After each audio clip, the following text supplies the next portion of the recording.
बाड़ी सग हमरा उठता लागल बाट पाता कवनो खिड़की मुहे घुसता लागल बाट पाता कवनो खिड़की मुहे घुसता खिड़की मुहे घुसता खिड़की घुसता।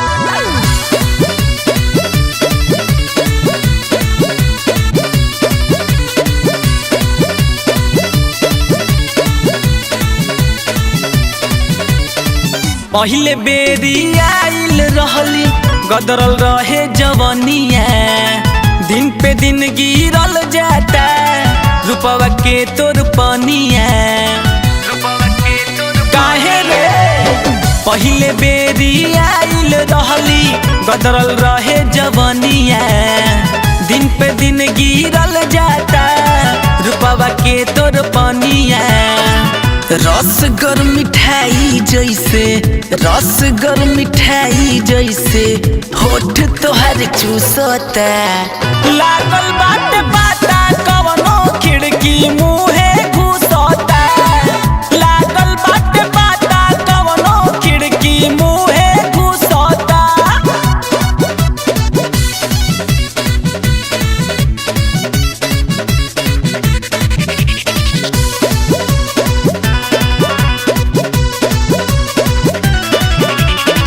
नाक मरद के काटो तारी फसल बाड़ी यार से साहिल शैलेंद्र सोनू अरविंद कुमार से बताओ ना नाक मरद के काटो तारी फसल बाड़ी यार से साहिल शैलेंद्र रजनीश अरविंद कुमार से मौजी की जी ही कुछु मौजी की जी ही कुछु हमारा न सुझत लागल बाट पाता कवनो खिड़की मुहे घुसता लागल बाट पाता कवनो